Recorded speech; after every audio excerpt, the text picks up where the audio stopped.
દેશના અગ્રણી ઉદ્યોગપતિ અને રિલાયન્સ ઇન્ડસ્ટ્રીઝના ચેરમેન મુકેશ અંબાણી તથા તેમના પુત્ર અનંત અંબાણીએ બોટાદ જિલ્લાના પ્રસિદ્ધ યાત્રાધામ સાળંગપુર કષ્ટભંજન દેવ હનુમાનજી મંદિરની મુલાકાત લીધી. આ પવિત્ર મુલાકાત દરમિયાન પિતા પુત્રએ કષ્ટભંજન દેવના દર્શન કરી શાસ્ત્રોક્ત વિધિ મુજબ પૂજા અર્ચના કરી હતી. વૈદિક મંત્રોચ્ચાર સાથે હનુમાનજીની આરાધના કરતા મુકેશ અંબાણીએ આત્મિક શાંતિ અને ધન્યતાનો અનુભવ કર્યો હતો.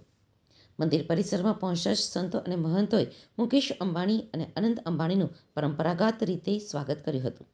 સંતો દ્વારા તેમને ફૂલહાર પહેરાવવામાં આવ્યા હતા તેમજ આશીર્વાદ રૂપે હનુમાન દાદાની પ્રતિમા ભેટ આપવામાં આવી હતી. આ અવસરે મુકેશ અંબાણીએ મંદિર પરિસરમાં ગૌ પૂજન પણ કર્યું, જેનાથી તેમની ધાર્મિક શ્રદ્ધા અને સંસ્કાર પ્રત્યેની આસ્થા સ્પષ્ટ જોવા મળી હતી. આ મુલાકાતને વધુ યાદગાર બનાવતા મુકેશ અંબાણીએ સાળંગપુર હનુમાનજી મંદિરના વિકાસ કાર્યો માટે 5 કરોડ રૂપિયાની માતબર રકમનું દાન અર્પણ કર્યું છે.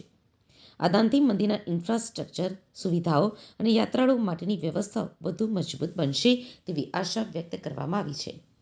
ઉદ્યોગ જગતમાં સફળતાની ઊંચાઈએ પહોંચ્યા બાદ પણ ધાર્મિક પરંપરાઓ સાથે જોડાયેલા રહેવાનો મુકેશ અંબાણીનો આ ભાવ અને ભક્તો માટે પ્રેરણારૂપ બન્યો છે. આપણે સૌ જાણીએ છીએ, આપણા ભારતના સૌથી બહુ મોટા બિઝનેસમેન છે. ધન સંપત્તિ અઢળક છે, પણ એનામાં સંસ્કાર અને ડાઉન ટુ અર્થ અને ભગવાન પ્રત્યેની શ્રદ્ધા બહુ છે. અનંતભાઈ હમણે દ્વારિકા પણ ચાલતા ગયા હતા. થોડા સમય પહેલાં બા પણ આવ્યા હતા. ત્યારે મુકેશભાઈ મને અત્યારે વાત કરી કે મારે બાની સાથે જ આવવાનું હતું, પણ હું કંઈક એવું શિડ્યુલ આવી ગયું એટલે ન જ આવી શક્યો. એટલે અત્યારે હું અનંત આવ્યા છીએ.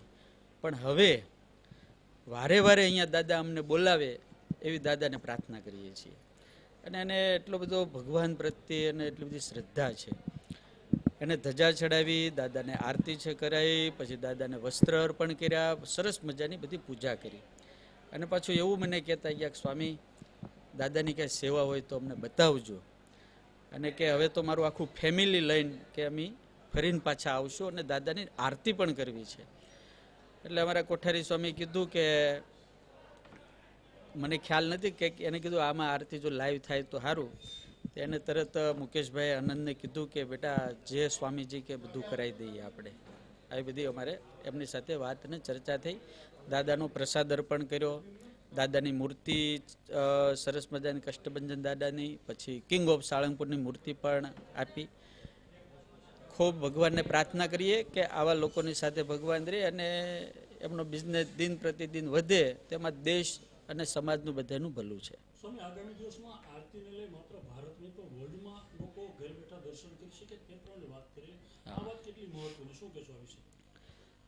સાહેબ, એમાં એવું છે કે અત્યારે આખા વર્લ્ડની અંદર લાઈવ દર્શન આપણે આરતી કરી શકીએ એવું છે જ વ્યવસ્થા, પણ આપણી વેબસાઇટ ઉપરથી અને યુટ્યુબ ઉપરથી આખા વર્લ્ડમાં તેમ ગમે ત્યાં જાઓ, ગમે તે અમેરિકા, લંડન, ઓસ્ટ્રેલિયા, પણ એના ઓલાથી જ્યારે કરશે રિલાયન્સ તરફથી, ત્યારે એનું જે જીઓમાં કરશે ત્યારે એનું રિઝલ્ટ બધું બેસ્ટ આવશે.